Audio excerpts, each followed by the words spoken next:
Contestant number 5, Colin Emerson, Superman. Superman, Colin Emerson.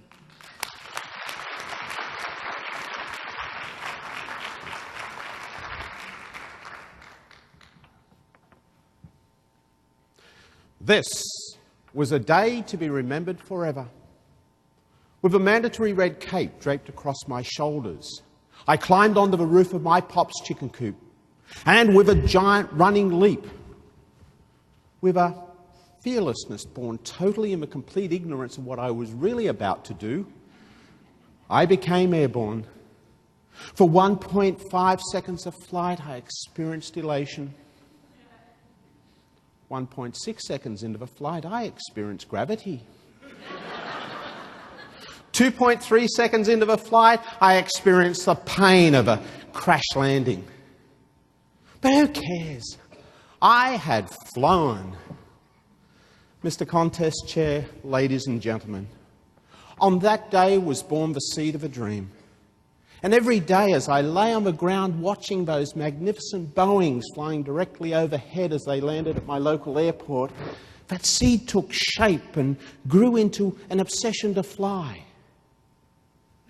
without the need of a red cape. All I really wanted was to be a pilot in the Air Force. So I applied at the age of 13, and at 14, and again at 15, but they kept telling me I had to be older. But I couldn't wait till I was older. Couldn't they understand that? You see, night and day, I lived for my dream. Day and night, I breathed my dream. My dream was my life. In November 1971, I excitedly told Miss Jones, my high school careers advisor, of my dream. Don't be silly, Emerson. You could never be a pilot. But why, I asked? This is what I want. Her response? Because nobody from this area ever joins the Air Force or becomes a pilot. I was stunned. She wasn't looking at me. She only saw where I came from. Sure, I was born on the wrong side of the tracks, as was the whole town, but was that any excuse to steal my dream? You know, the pain of that crash landing all those years ago was nothing compared to this pain. I cried. I left school that year, for now there was no reason to keep going. At 15, I gave up on my dream. 35 years later, for my 50th birthday, my children surprised me by driving me to my local airport. I thought we were going to the aircraft museum there, but no, we drove straight past that to a small hangar with a sign. Flying lessons. My excitement rose. Going inside, I received instruction on how a sane person jumps out of a perfectly serviceable aircraft at 3,000 feet. What appears to be nothing more than a bedsheet attached to a few wires suspended above their head. Apprehension immediately replaced excitement. I never saw the sign that said skydiving. And so it was that I came to do something that I'd wanted to do for nearly 20 years.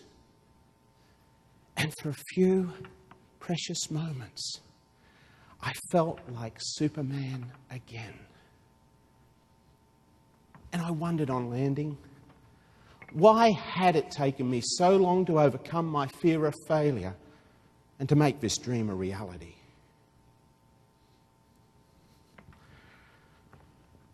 Well, a few months ago, I discovered a health issue that is a real game changer in my life. And I can tell you, it is amazing what clarity one finds at times like this. How we can look back and wonder, what if? What if I never listened to my careers advisor? Would I have become a pilot? What if I'd never waited, if I'd just let go of my fear of failure and had done all the things that I really wanted to do but never quite did? What would I have achieved? What would I have experienced? Life, I've realized, is full of amazing opportunity, of dreams that should never be given up on or given over to fear. Life and all of its opportunity, all of its dreams deserves to be embraced right now, today. After all, it's the only life we have right now to embrace. So I went looking for my Superman cape, and I put it back on. And guess what? Miss Jones was wrong. Because 5 weeks ago, I became the pilot I've always wanted to be.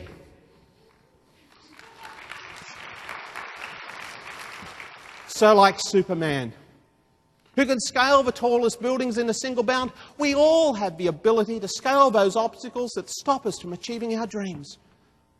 Like Superman, we can all fly high in the knowledge that in pursuing our deepest passions, we serve the greater good.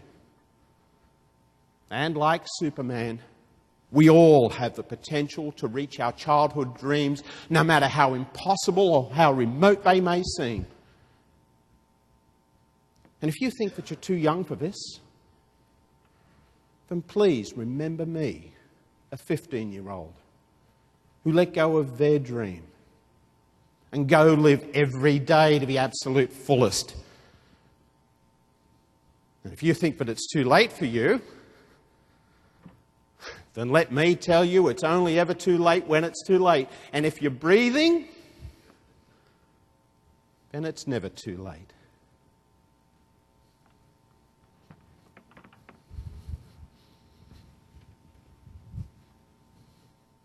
So I offer this mantle to become your own Superman, to take your own giant running leap, to not wait and to make your dreams your reality. For in the words of Nelson Mandela, a truly great Superman, your playing small does not serve the world. As we live the light that is within, we unconsciously give other people permission to do the same. And as we are liberated from our own fear, we automatically liberate others. Mr. Contest Chair.